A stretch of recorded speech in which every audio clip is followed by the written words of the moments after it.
السلام عليكم ورحمة الله وبركاته. أهلا وسهلا بكم جميعا أيها الإخوة والأخوات المتابعون لهذه القناة. أنا الآن إن شاء الله بإذن الله تبارك وتعالى أجول بكم بين مزارع أقصاب السكر. السكر معروف في العالم كله، يتخذ منه الشاي والقهوة والحلويات جميعا. فإن شاء الله نتجول اليوم بين حقول ومزارع قصب السكر الذي يزرع عندنا في شمال الهند بكثرة كاثرة، أكثر من 95%. فليكونوا معنا إن شاء الله. وهذا البايك لي أجول بكم بها إن شاء الله، الدراجة النارية الذي دائما تكون معي إن شاء الله في جميع الأسفار. وفي هذا السفر إن شاء الله أجول بكم بين المزارع، مزارع أقصاب السكر.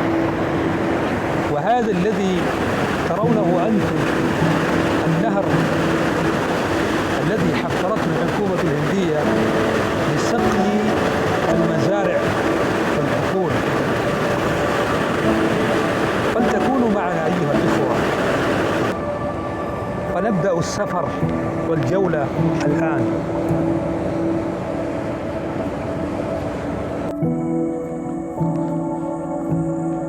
فالآن نحن بين حقول ومزارع قصب السكر الذي ترونه أيها الإخوة الآن على شاشتكم. هذه أقصاب السكر، وأريكم هذا إطلاعا على المزارع والحقول، حقول قصب السكر الذي تستعملونه أنتم ويستعمله العالم كله. انظروا أيها الإخوة، هذه المزارع مزارع قصب السكر، وأنا الآن قبل المغرب بقليل.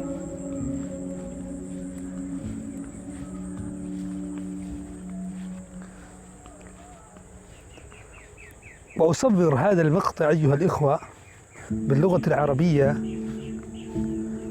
لكي يشارك فيها الطلاب والمشتاقون إلى تعليم اللغة العربية، تعلم اللغة العربية.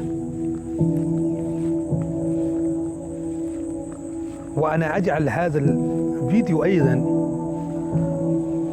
في ضمن الفيديوهات التي صورتها من قبل من ضمن تعليم اللغة العربية. أظن أنكم تعجبون أيها الإخوة بهذه المناظر الجميلة الأخاذة الجذابة. وهذا بعد شهر يحصد ويقطع وينقل إلى مصنع قصب السكر الذي يبعد من هنا 8 كيلومترات تقريبا. هذا انظروا أيها الإخوة منظر أقصاب السكر جميل.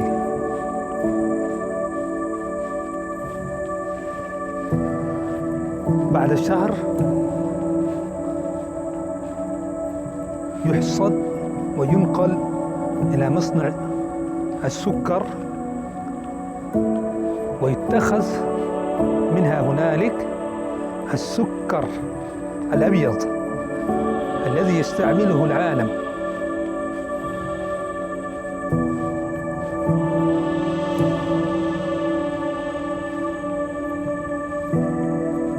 انظروا أيها الإخوة والأخوات، هذه المزارع وهذه الحقول الأخاذة، ما أجمل هذا المناظر وما أروعها. مناظر الحقول، حقول أقصاب السكر. انظروا، أنا أريكم قريبا. هذا قصب السكر. هذا انظروا أيها الإخوة، أظن أنكم تعجبون. ما شاء الله، تبارك الله أحسن الخالقين. ما شاء الله، تبارك الله أحسن الخالقين.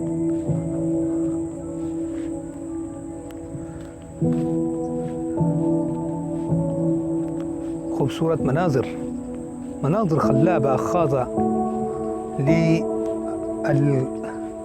لحقول قصب السكر. ما شاء الله، ما شاء الله. الحمد لله، الحمد لله على كل نعمة أنعم الله بها علينا وعلى جميع المخلوقات. اللهم لك الحمد ولك الشكر يا الله. اللهم لك الحمد ولك الشكر. اللهم لا نحصي ثناء عليك أنت كما أثنيت يا رب العالمين، يا رب العالمين. إن أعجبتم بهذا المقطع فشاركوا معنا بسبسكرايب، لايك and شير. أنا معكم فهيم أحمد. الرجاء منكم الدعاء لي، وشاكرا لكم، والسلام عليكم ورحمة الله وبركاته.